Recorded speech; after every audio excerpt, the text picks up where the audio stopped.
नमस्कार, empty news में आपका स्वागत है। मैं हूं आपके साथ अनिल विश्वकर्मा। आज हम बात कर रहे हैं कोरोना की महामारी के बारे में। कोरोना महामारी की दूसरी लहर बहुत तेजी से फैलती चली जा रही है और इस तेजी से हो रही महामारी में सभी लोग परेशान हैं। प्रशासन, मेडिकल अस्पताल, हर जगह लोग परेशान हैं। लोग सोशल मीडिया पर न्यूज देख देख के परेशान हैं और मैं आपको बता रहा हूं कि तेजी से ये दर दुगनी हो रही है और अब यूं कहें कि अब ये तिगुनी होने की कगार पर है।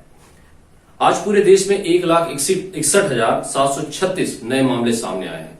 उसके अलावा 879 लोगों की मौत हो गई। ये आंकड़ा अपने आप में डरा देने वाला है।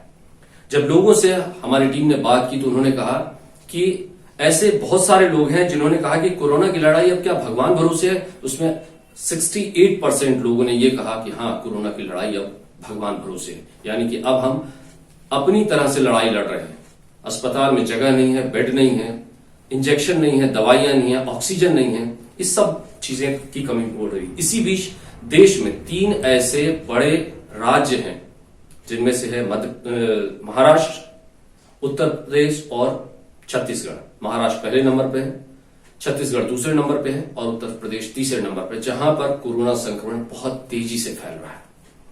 राजधानी दिल्ली में कोरोना वायरस की लड़ाई इतनी तेजी से हो गई है कि वहां पर हर व्यवस्था तहस नहस होती नजर आ रही है और मुख्यमंत्री केजरीवाल केंद्र की तरफ नजर गड़ाए बैठे हैं और आस लगाए बैठे हैं कि हमें और अधिक संसाधन दिए जाएं।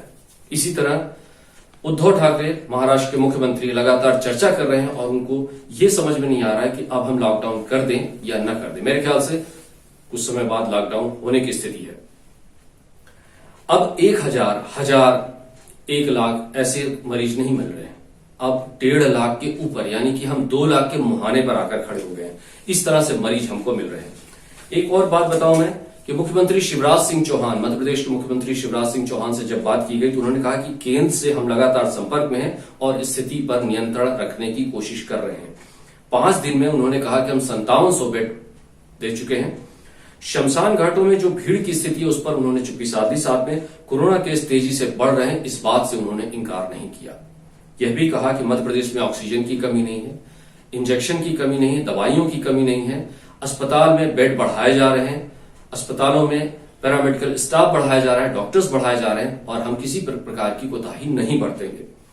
एक बात और कि सीबीएसई की परीक्षाएं जो 10th और 12th बोर्ड थी, उस पर जब उनसे बात की गई तो उन्होंने कहा कि 9वीं और 11वीं की परीक्षाओं के लिए हम पहले ही गाइडलाइन जारी कर चुके हैं कि ये घर से होंगी परीक्षाएं, यानी कि पेपर वहां से ले लीजिए स्कूल से और घर पर परीक्षा दीजिए, फिर जमा कर दीजिए। लेकिन अब वो परीक्षाएं भी डाल दी गई हैं। इसके अलावा बोर्ड की परीक्षाएं, मध्य प्रदेश बोर्ड की 10वीं और 12वीं की परीक्षाएं अनिश्चितकालीन के लिए डाल दी गई हैं। कोरोना महामारी का कहर इतना ज्यादा है कि अब जो सीबीएसई की परीक्षाएं 10वीं और 12वीं की है, उन पर भी विचार होने लगा है कि क्या इन परीक्षाओं को भी किसी दूसरे तरीके से लिया जा सकता है। मैं आपको बता दूं, इसी बीच शहडोल की जब हम बात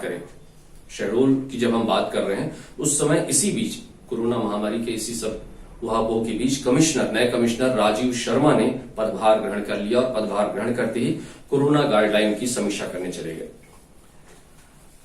एक और बात, खाद्य नागरिक आपूर्ति और उपभोक्ता संरक्षण मंत्री मध्य प्रदेश शासन बिसाहूलाल सिंह को शहडोल जिले का कोविड-19 का प्रभारी मंत्री बनाया गया। यानी वो 16 अप्रैल को यहां आएंगे और कोविड-19 की गाइडलाइन की समीक्षा करेंगे और लोगों से बातचीत करेंगे। एक तरफ लॉकडाउन है और दूसरी तरफ कुछ और दूसरी डरा देने वाली तस्वीरें हैं। ये तस्वीरें लगातार हमारे सामने आती रह रही हैं और इनको देखकर एक भयावह स्थिति पैदा हो रही है।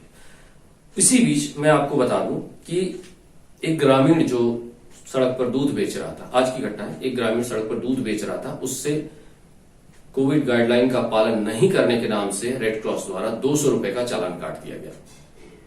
ये अपने आप में एक अजीब सी घटना है जहां हम इंसानियत को तार तार कर रहे हैं।